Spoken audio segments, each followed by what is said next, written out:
everybody. Thank you for joining us for We Are Faheem Karun.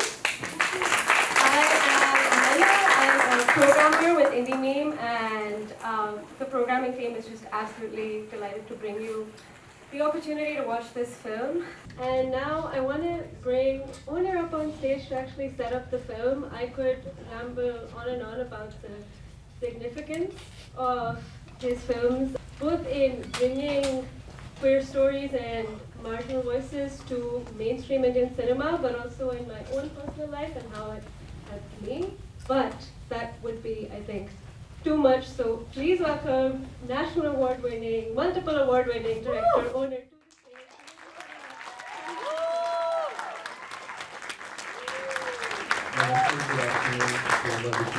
stage.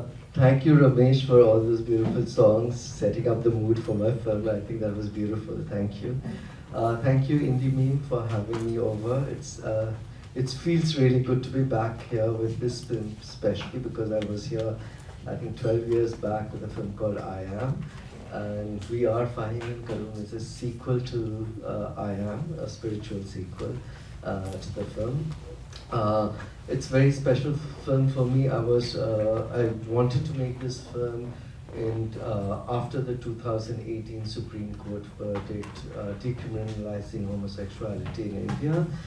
And then the pandemic and all that happened, so it kept getting delayed. And in 2022, when I finished writing the script, in India there is this rule that you have to send, if any film has anyone from the army, you have to send it to the Ministry of Defense for getting it cleared. So I sent my script there and it was rejected, and I kept writing to them why, and there was no answer. And then 3 months later it was discussed in the parliament, and I was like, okay, but it was being discussed there, and the ministry and the Secretary of Defense Ministry said that it's derogatory for the army to be showing, like in India, the army still does not accept the Supreme Court verdict, and it's a threat to the national security. I was like, whoa, I think you can judge after watching the film if it seems.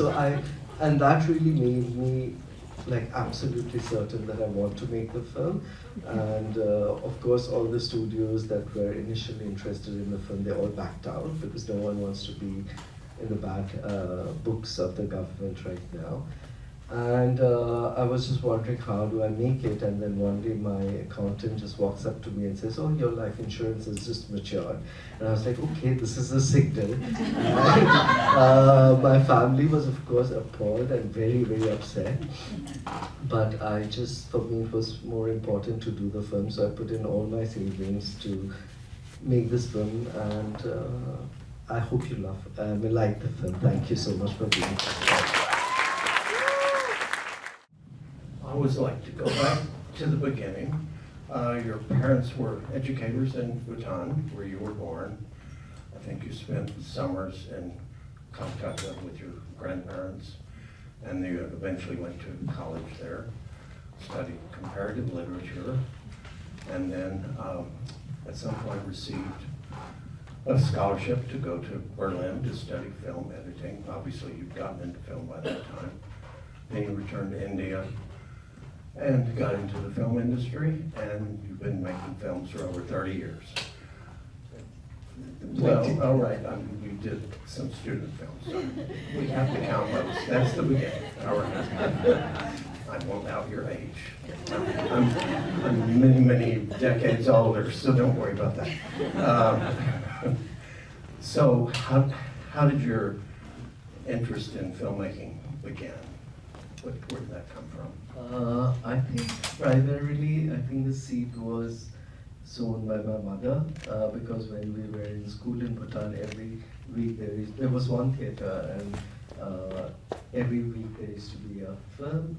And my mother was someone who wanted to be an actress. My grandfather never allowed that. And she would take us to watch films. My father used to mostly sleep through them.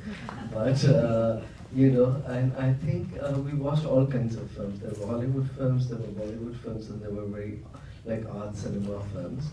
And I think by the time I was in class 8, I saw this film by Chale called Junoon. And somehow, I mean, I didn't really understand the film at that time, but the visuals, the music, it just stayed with me, and I knew that I wanted to be a part of the film. I mean, be a filmmaker. I didn't know how at that point, but I think right from class 8 onwards, I wanted to be a filmmaker. Okay, as you mentioned in your introduction, in 2018, the Supreme Court of India finally overturned laws against consensual sex between consenting adults. And I read, and tell me if I've got this wrong, in 2020, this retired Army major wrote a blog post about, although he was retired from the Army, he talked about having been gay. He was in the Army, I think, 9 years or something. And that caused quite a stir. And you mentioned how the military disregarded the Supreme Court's ruling. At some point, you obviously read his blog, met him. I think you even went on TV programs with him and talked about it all. So is that the seed for this film? His story inspired me, yes. I mean, before reading the blog, actually, we just started talking. And he was, you know, also at that time, because of the backlash, a little scared about if the film should be directly acknowledging him. And then, anyway, because the script had got banned, I wanted it to be something, you know, all I changed was the costume of Karun in the film, so that theoretically it's not the army person, but, you know, I pretend he's a security man. But I think everyone gets the story. So I spoke to him a couple of times, and when the army rejected his, and that was what was really nice, that he came on with me on various television channels, talking about his identity and saying that how this story was inspired from his life story. And I think more than anything, what really meant a lot to both of us, that the fact that it went to the parliament is that it started a discourse. And I had like my inbox, my Instagram inbox was full of messages from army men from across the country saying that thank you for speaking up for us, you know. And I think that kind of gives you the courage to ultimately do, because at the end of it you are speaking not just for yourself but also for others who don't want to be invisible. I've met, after this film, I've met so many people from the army, people who have served the army for 20 years and then come out, and very often they ask, what do you think, should we talk about it? I say, I can't decide that for them, because there are a lot of benefits that they get when they retire, when they take a voluntary retirement from the army. And it has to be their call, you know, whether to speak up or not. But I think it has definitely started a dialogue, a narration, and I have also invited a lot of people from the army during the screening. And I think what was really, what really touched me is when I was shooting this film, I told the army commander from the region, because it's like really close to the border, that the defense ministry has banned the film, but I've made some superficial changes and I'm coming to shoot the film and I'll come and say hi to you guys. And he's like, what do you mean you'll come and say hi? You'll stay with us and you'll get all the help needed, because we think that we need to change and the ministry doesn't need to know. You know? So so I feel that it started a dialogue, and I hope that someday we don't have to be invisible in any space. Okay, very good. So you mentioned, well, let's talk about Kashmir. If you could give just a bit of background for some of us that don't really understand the complication. Kashmir is divided between Pakistan and India. So the conflict that's going on in Kashmir, I mean, for me, you know, more than anything, it's a space of conflict which is very, very relevant today if we really look at what's happening across the world. And I feel that most conflict, and that's what I mean. This is in the first part when I did I Am. The story was called I Am Megha and Rubina, which was a story about a Kashmiri Hindu Pandit going back to Kashmir after 30 years of having to leave her homeland, and her interaction with her best friend who's a Kashmiri Muslim, and at the end of it talking about how it's lost for everyone. And I strongly feel that most conflict is perpetuated and sustained by men, mostly cis heterosexual men. And women and queer people look at conflict with a different gauge.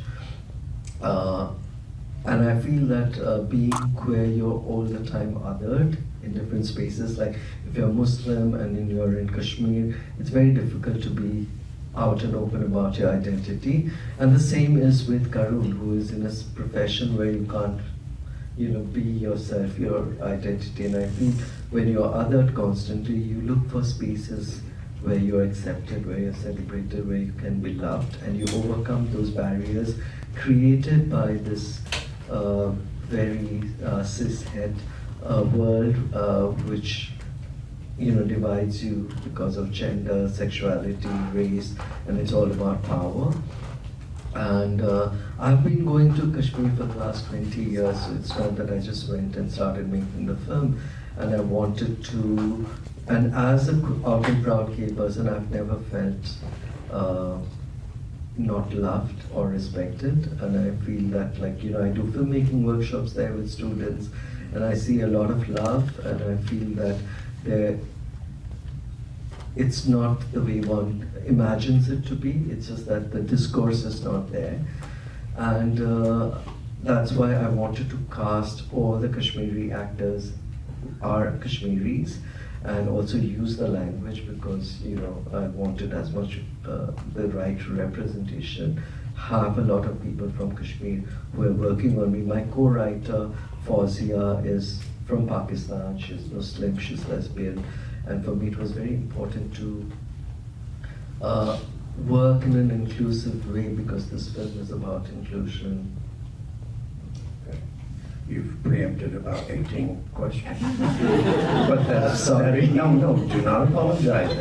I like free-form discussions. You have two wonderful characters, Faheem and Karun.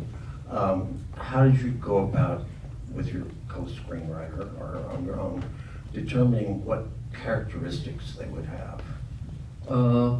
After the initial script was written, when we started casting, and it's something that I try and practice with most of our films, is when we kind of shortlisted who would be Faheem and who would be Karun, I asked both of them to write the backstory of the characters, of what was their history before the film starts.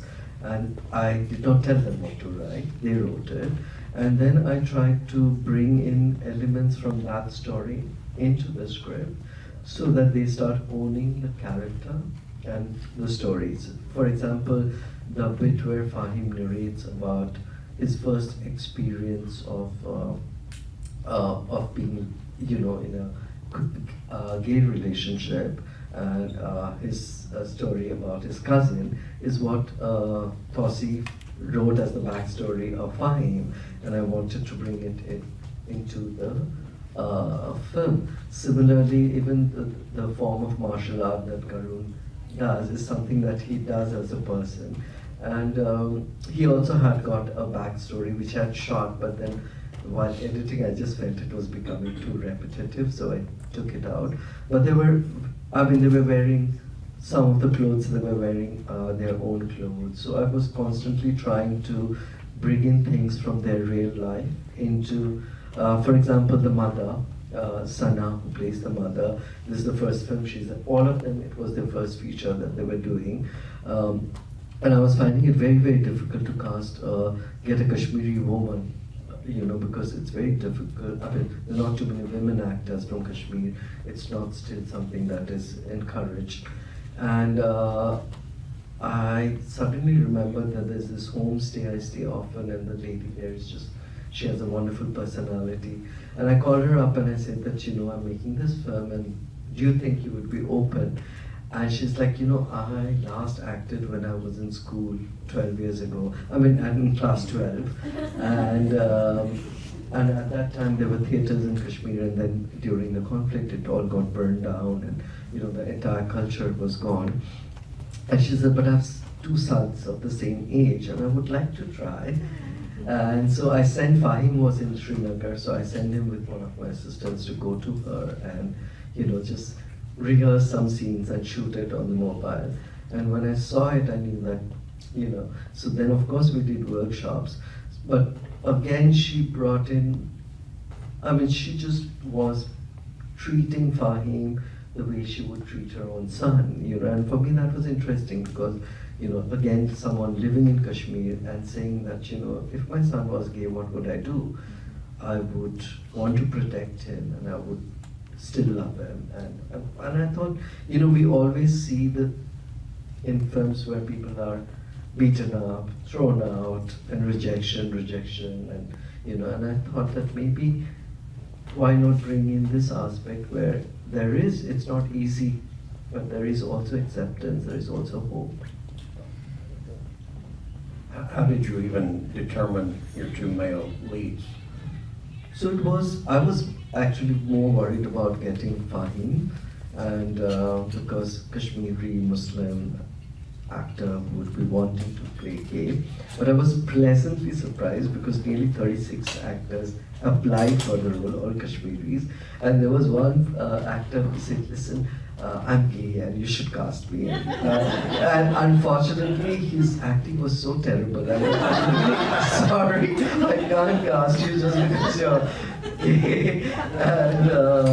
And then, like, finally, when it came down to Faheem, I told him that, you know, have you spoken to your family because I don't want you later to pay. So he's like, you know, anyway, I don't think this film will ever be shown in Kashmir.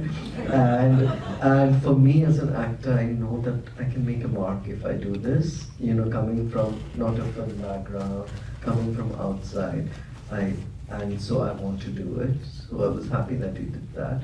And then for Karun's character, I wanted someone from Kerala, and of that age, and then I had shortlisted 3 actors. 2 of them had done films before, and Karun, who I finally cast, Akash, was the 3rd choice.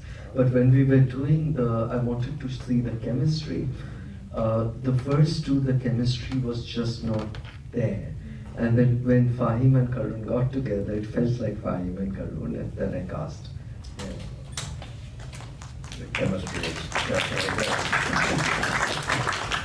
So, like at the very beginning, when we just see that they're acting with their eyes and their smiles, you know, how did you direct that scene?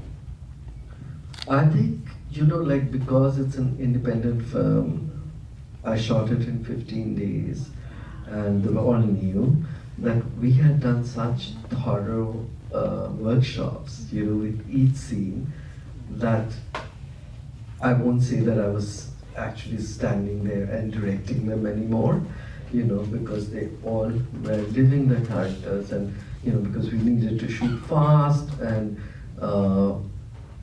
I feel that it just happened. Even the kids, everything we rehearsed, I don't know how many times, so that they won't be conscious anymore while doing the scene. And yeah, so I don't think there was some extra effort, but I also wanted to, you know, have Faheem as the person who is more, you know, though he's a Muslim, Kashmiri, you know, the usual thing would be he's the one who is shyer and, you know, less out there, but I wanted to change it, that he's the one who is more confident. And, you know, though Karun is at the checkpoint, and still it's Faheem who makes the first offer of the apple, and also the way he looks at Karun is, it has, you know, immediately there is a different look, you know, there is desire, there is something that is different. You made me wish I was 25 again. I also wished I was. Okay, we'll work on that. Okay. let's see, so you got I read somewhere you had a very tiny, I guess your crew and principal cast, 17 people, and a core group of 4, I think. I think you had not worked with a cinematographer before, but the cinematography is gorgeous. The setting's wonderful, of course, but so is the capturing of the image. How did you and he work together? So he's from the Film Institute, and I had seen, originally I was supposed to work with another cinematographer, but 1 week before the shoot, he had typhoid. And I was like, oh God, where do I, and with him I had worked before, and I was really worried because I needed a cinematographer who is good and who will not ask me for a lot of money. You know? And then there was, I remember that this Rama had sent me his show reel, wanting to work with me, and I had liked it, so I thought, okay, this is an opportunity. Though I was worried because we have never worked together, it's a difficult setup.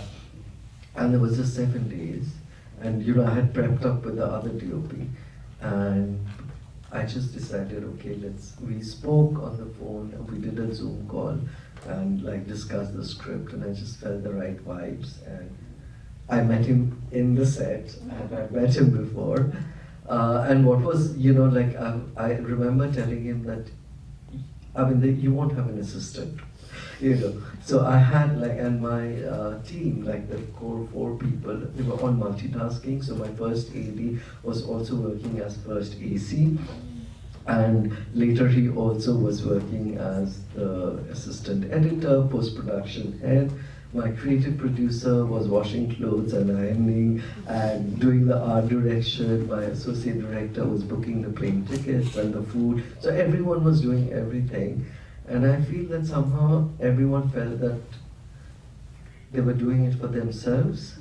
So it was their film, not just my film. And that's why I think over the years, I never want to use the term of film by Onir or an Onir film. It's I think all of us together. Okay, regarding the editing, I read somewhere you said the rhythm, you were comparing, say, films in Hindu or Hindi or other languages to other Japanese and all, and you said the rhythm of our language, of our expression, of our lives is different. An editor needs to capture the rhythm of the story wherever it is set, that is authentic for that space. So how did you find the rhythm for this particular film? I feel there is always this conflict with, especially indie films, that, you know, be it the narrative style, that we're constantly trying to fit into what is quote unquote seen as world cinema. You know, be it in terms of editing, sound design, everything. And for me, it's always been, you know, I always question that what is world cinema, the language of world cinema. It's very West-centric, you know, and I don't think when any filmmaker from Europe or US or Canada, any of these countries, when they're making their films, they ever think of what the Indian audience wants to watch or connect. But we as Indian filmmakers are constantly supposed to think to become a part of world cinema, though we're the world's largest filmmaking country. And so, you know, be it the use of songs, I think it's such an important part of our life. It might not work in some other context, but for me, also a film like this, and right from my first film, My Brother Nikhil, it was important that it's seen back home, that people back home can, you know, relate to the film. And that's always been the primary. And so I feel the rhythm of, you know, editing of this film, or the language of the film, the texture of the film, the sound of the film, comes from Gurez, where it's shot. You know, comes from that land. It has a certain rhythm. It has a topography, has a certain, you know, texture, which I try to capture in the film. In the music, you have that, what I guess we can consider a lovely music video in the midst of the film. And what are your feelings about the use of music in your films? So like I just mentioned, I feel for me it's very, very important. All my films have songs, because it's a very important part of our life, and I feel that in this film I wanted to have a romantic song with two male voices, because as queer person, that if you go to a nightclub, if you go to any event, we are always singing and dancing to songs which is actually a man and a woman. We don't have our songs. We don't have songs where when you imagine the visuals, it is between two men or women or trans. And I want to try and slowly, create songs that tell our stories, and where the reference is us. Okay, very good. You actually you experienced censorship at the very beginning, in a sense, with the story you wanted to tell. Has there been subsequent censorship? Has the film shown in India? I've only screened at a few festivals, because there you don't need a censor certificate. But next month I want to, go to the film, and I'm worried about that, because this film is not just about that. It also the way, unfortunately, in India right now, jingoism and how you portray anything about Pakistan. And this film does not do that, and it's not the popular narrative in terms of everything, So I don't know. I have to go through that process, so it's not a choice that I have to even bring it out to platforms. I need the certificate, and but I really hope, because all my savings are there, and for me, there'll be 4 stories. This is the first one, so for me to be able to make other films, I need to recover for this, and so maybe it'll be another 5, maybe it won't. You never know. So yeah. However, it has shown globally in a number of festivals and all. What has been the reception? I think you've written about how in London it was wonderful. Yes, so the first international screening was at BFI Flair, and I had 2 screenings, both sold out, and then I had a 1-hour masterclass that was sold out, and the reception was, when I went there, so I was not allowed to come to the theater initially. They said you have to come from the side. And they asked me, I was being interviewed, and someone asked me, why do you think your film is so popular? So I said, London is full of South Asians, And then I walk in, and I realized that I think 80% of the audience were not South Asians, which made me sad. At the same time, I was happy, because the fact is that a lot of South Asian queer people, allies, and generally are reluctant to come to a festival, because some are afraid of who will watch. People who are not queer, unfortunately, like I will go and watch any film, but people who don't belong to the community often think that, it's their film, why do we? It's a gay film, it's not just a film. And I don't understand why it takes so much effort for straight people to come and just watch a film, a story, and celebrate it. It has never taken me any effort to do that. So I think all those things contribute to what your audience is. But also in the US, in June, I screened at Frameline, and it was really heartwarming. And yes, it's played in Tokyo and Melbourne and Germany, and different festivals, and yeah, it's been quite a fulfilling journey. All right, let's turn it over to the audience. Thanks so much for screening the film. I really enjoyed it. I was hoping you could talk a bit about the ending, that the film ends on a note of disconnect. I was wondering, did you kind of see the movie ending in that way from the beginning, or is that something that kind of developed later as you were writing it, and if it was a very deliberate choice, why that choice rather than some other choice?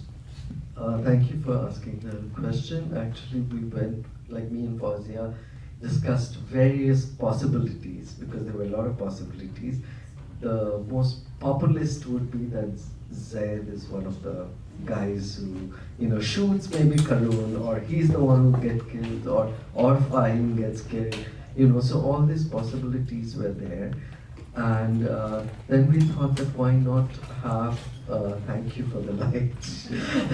Yeah. Then and both of us thought that, we don't want to end it with no hope. And for me, I wanted to keep it open because it's 4 parts, so the characters, like some of the characters who have come as secondary characters in this story become the main characters later.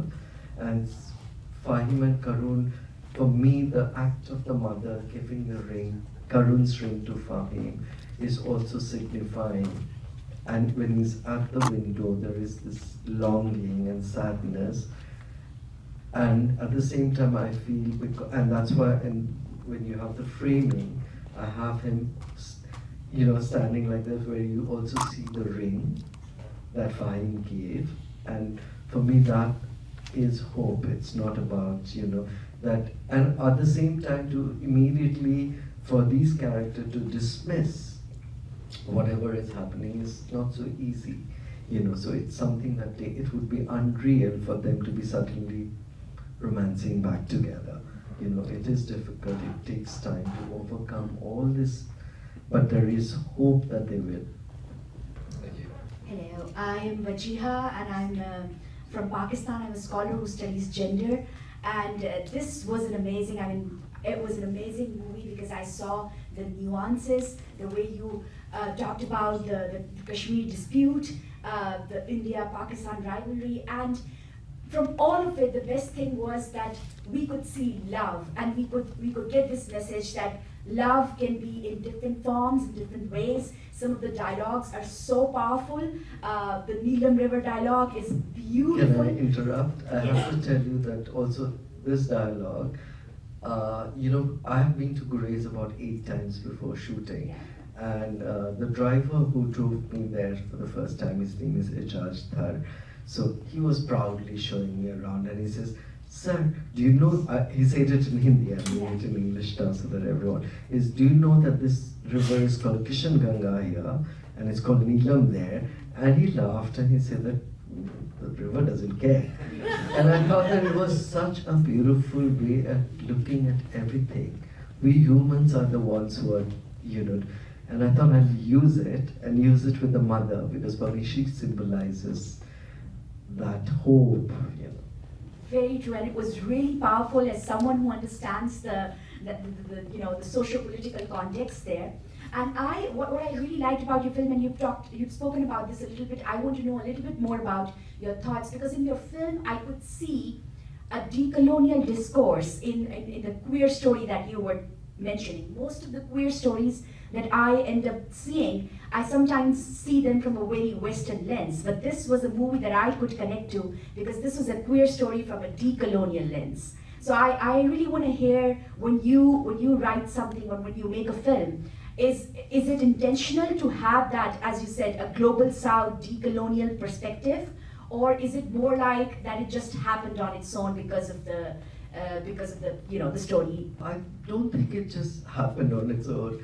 I think both me and Fauzia, we are very conscious about the cage that we bring into our cinema and how to tell our stories from, it is one, of course, queer gaze, which is very different from a heteronormative, the way, mostly, I won't generalize, but especially in South Asia, when a straight person is making a film about us, the entire look is different, and I think that just like when women make films about women, there is a gaze, and so is the queer gaze, which people don't talk about so much still. And not just that, being South Asian, I think there are certain nuances and certain things that both of us, Fauzia is a very important part of this film, is thought that it's important to have, be it the food, be it, the culture, till this film, I'm an atheist, so in none of my films religion exists, But for the first time in this film, I thought it would be interesting when you're doing a film in Kashmir to show someone who is Muslim, practicing Muslim, and he's not in conflict about his identity. There's no conflict within that, oh my God, what am I? He's just trying to navigate everyone around him. And similarly, Karun is also worshipping, and I don't think a lot of you won't know, he is this deity called Lord Ayappa. Okay, and Lord Ayappa is again in India we can't really talk about it so much, is born out of the union of two male gods, Shiva and Vishnu. So it's also in a way kind of a queer icon, And I just, I didn't want to have discussions about that, but it's just there that both of them seek, and I thought that just because I'm atheist doesn't mean that I should not give that space to people who want to follow their religion and yet be who they are in terms of their sexuality. It was beautifully done. I really enjoyed it. Thank you so much. Thank you. I just wanted to ask about why you chose Karun to be a Malayali. I'm a Malayali, so I'm just curious. So. What was interesting is that, though the major on who kind of inspired, he's from Chennai, but when I was making the film, I thought it would be interesting to see someone from the southern tip of India and someone who lives right north. And there is also this, whole thing of north and south. Like how the father says he's Madrasi.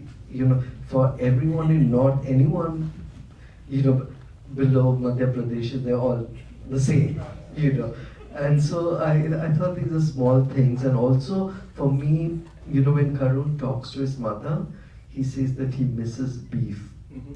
Okay, so again, in context of what's happening in India, I think it's I wanted to bring it up. A lot of people were like, oh, you had to put that in. I'm like, yeah, because in Kerala, it's very normal for Hindus and Muslims and everyone to have beef. It's a part of, and we don't, this whole imposition of what one can eat is, so in a small way, I wanted to bring that in. So I think all these thoughts were there when I cast Karun as Mulek. Thank you very much. Wonderful film. I had a small question. It seems that Faheem does not come out. There's no sense that he's come out to his family yet. His family understand him and his nature, and I was just wondering how you made that decision also. I feel that he actually, he comes up to his brother in the film itself, because when his brother tells him that you're in love with him, tell me it's not true, and he looks at his brother and says, I am what I am. Right. And I cannot change. And I think that's a big thing for him. It's not easy for him, And in a way, he's someone who is, and I come across so many people, and it's not just being in Kashmir, across India, because though it's decriminalized, society still is not as accepting. There are a lot of young people, because of the fear of rejection from, family, especially family, they seek ways to get out, be somewhere else where they can live their life. And I think similarly, Faheem is trying to get out. He wants to go to Calcutta and just get out of the space where he can breathe more openly. And then when he's in a situation, he does not deny who he is to his brother. He does not try to, he realizes his mother understands. And again, like I mentioned before, I wanted to show that even the brother, in a way, accepts. It's not, the usual thing would be really, like I've heard horror stories of how people get beaten up and locked inside and forcefully married off. But when I look at my own, journey as a queer person, I'm from a very, very small town. I'm born and brought up in Bhutan, where I didn't even know the word gay till I was in class, I think 12. And when I came to Calcutta for my college, I saw this film by Hanif Qureshi called My Beautiful Laundry. And for the first time, I felt, oh my God, this is my story. As in, you know, I could relate. And to think that to have lived a life where you don't exist in your education, in the books you read, in the cinema you see. And I think that also kind of made me very conscious that when I make films, I wanted to talk about our stories, you know. But I think that when I came out, you know, and there was never any, you know, coming out, but I remember when I was 21 or so, I told my sister, I think I'm gay, and she's like, oh, it's okay. Didn't have any discussion. And then at some point, my parents were in Calcutta and I was in Bombay. My parents called up and said that, listen, we just want you to know that we love you.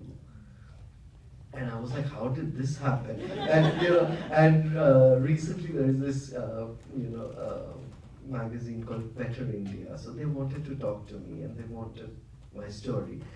And I was like, for the first time, feeling shit, I don't have a sad, tragic story because they want a tragic story. I'm like, no, man. So I always think that, you know, I want to, even that is possible. So why not see stories where there is acceptance, you know, and it's not always so terrible. I think that the way you approached the relationship with the brother, it was as though the brother knew anyway. He didn't, you know, and if the brother was expressing concern for his safety, that could have been the story, or he could have been saying, well, then you better get out. And if it were the second, it's really the only instance of rejection by that family of anything, really. I think even when the brother tells him to leave, it is also wanting to protect him, you know, because he, you know, it's not safe, you know. And I mean, again, that was one discussion that Faheem, you know, though he wants to go out to study, but he does not want to escape. He doesn't want to run away. He asserts that this is home and his home. Thank you so much. By the way, I highly recommend Onir's autobiography, and he makes it very clear with the title, I'm Onir and I'm gay. So that part of his life is not a surprise, but there are other surprises in it. And I have just one request, because it will really help for me when I'm trying to release the film, is if you have liked the film, please review it on Letterboxd or IMDb. It really, really means a lot. It'll take a little time, but for me and the entire cast and crew who are not here, and thank you all for being so lovely. And yeah, it will mean a lot. Thank you. So only if this has nothing to do with the film, but correct me if I'm wrong, the stories, the queer stories, whether it's gay, lesbian, or let's say trans stories, the audience reaction is very different. You know, why do you think that is? One is acceptable, whereas the other gets a lot of criticism. Sorry, you meant which is acceptable? I feel it's easier to accept lesbian stories. Like, you know, you have. So I feel that men, you know, straight men, you know, lesbianism. If you go to our temples, Khajuraho, you'll see depictions of lesbianism much more, and very rarely you'll see gay representation. I feel it's a lot of straight men also fantasize, you know, lesbian love. So I think there is that voyeuristic element, and sometimes when it's also shot, it is shot in that way. There are a lot of films that way.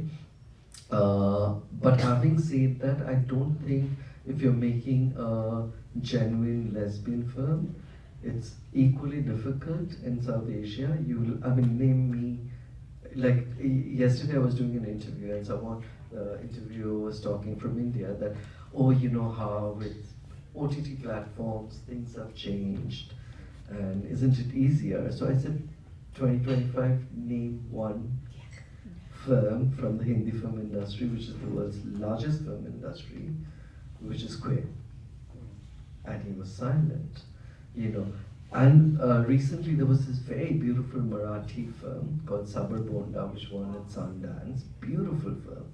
And what breaks my heart is when it released in the theaters in India, you know, and I'm also ashamed of my own community because I feel we demand films, but we don't make an effort to go and actually watch and support. You know, and I feel that it's all comes together because the numbers don't show, and platforms are all about numbers, you know, so it becomes more and more difficult. So you don't actually, from India, I mean, every time you think of a lesbian film, you have to go back to 1997 Fire, you know, you hardly have any genuine lesbian stories coming out of South Asia. You know, it's very, very difficult. And by even in Pakistan, if you see the beautiful Joyland that came out, but like, you know, I was talking to my friends in Pakistan, and I'm like, I love the film, and they're like, why do you love it? And then I realized that most of them saw this version where some of the most crucial scenes were edited out. So on the phone, I was like narrating to them, okay, then this happened, and they're like, oh, that makes sense. You know? Thank you very much. Thank you so much. It's wonderful. And it's like really nice because he was speaking to me 12 years back, and again, I mean, it just feels like yesterday. Thank you. So I'll be 95 at the next one. Thank you.